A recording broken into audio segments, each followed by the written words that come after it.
I'm talking about is being rescued from some dark land, some alien place.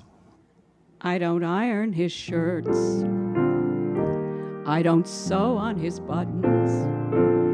I don't know all the jokes he tells or the songs he hums, though I may hold him all through the night.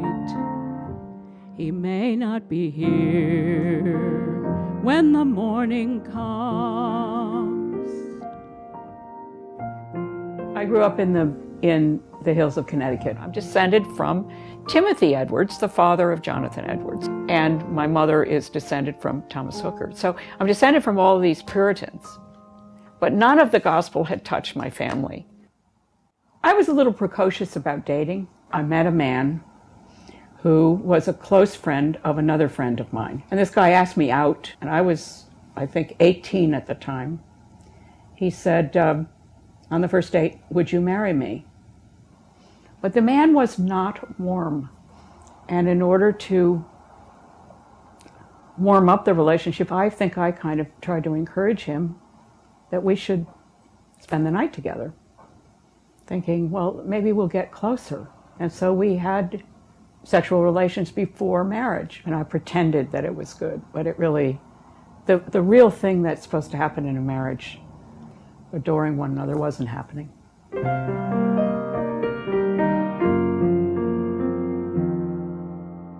I don't pick out his ties or expect his tomorrows. It ended because another man came into my life, and one day my husband picked up the phone and heard a conversation. We have no memories, bittersweet with time, and I doubt if he'll spend New Year's Eve with me. My mother sat down with me one day to say, well, now you have to do something with your life. And we both uttered it at the exact same moment, Heart School. So I got 2 years of opera school under my belt, and then I just flew to New York. When I got to New York, the interest in having men in my life did not quit. I reconnected with a man I had known at college, and he and I began to see something more seriously of one another, and we ended up getting married. Very warm, very funny, delightful man. He had a fatal flaw, which was he didn't really particularly care about earning a living for his family. So there began to be a very frustrating time of not being able to meet our bills. I began to complain. I saw comfort in other people's company. When I was in Jacques Brel, I had one of the big the big moments in the show, the song called Marique. And for a long time, while things were good in my marriage, I would always sing that song to my husband. But at some point, this illicit romance began to take over in my life. And one time, I switched from singing to my husband to singing to this new person in my life. And my husband happened to come to that performance, and he knew I was not singing to him.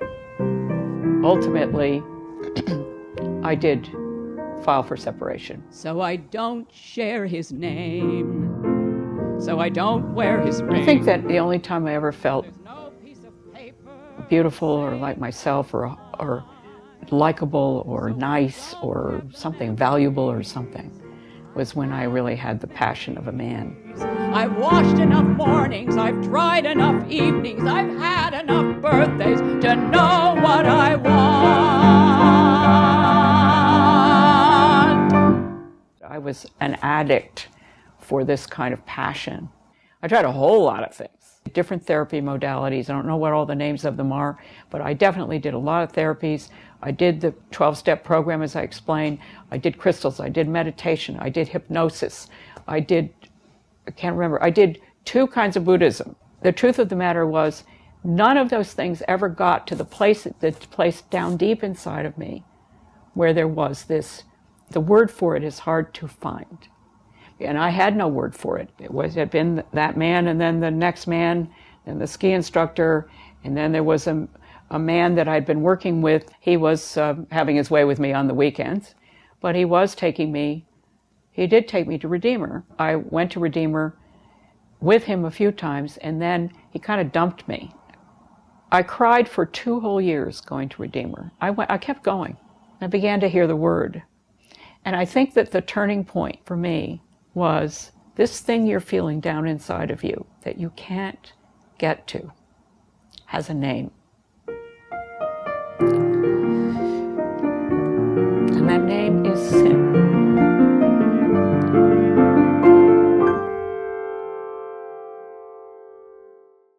Life is anyone's guess.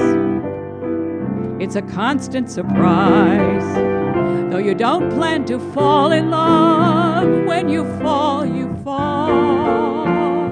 I'd rather have 50% of him, or any percent of him, than all of anybody else at all.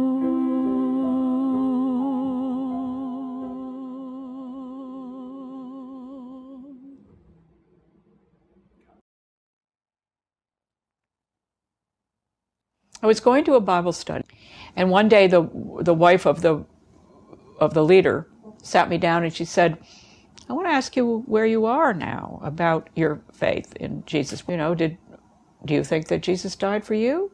And I think I answered yes to all those sort of fundamental questions. She said, well, then you're a Christian. Within 2 months, I no longer had any interest in seeing men. I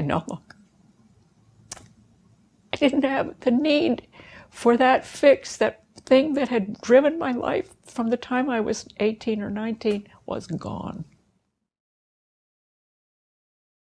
I can't tell you exactly when I first heard the story of the woman at the well. It's from the book of John, chapter 4. Jesus talks with the Samaritan woman. But it's probably my #1 favorite, in which he talks to her about living water. He said, well, I'll tell you about that if you'll go get your husband. And she says, very smartly, I have no husband. And then he says something so shocking.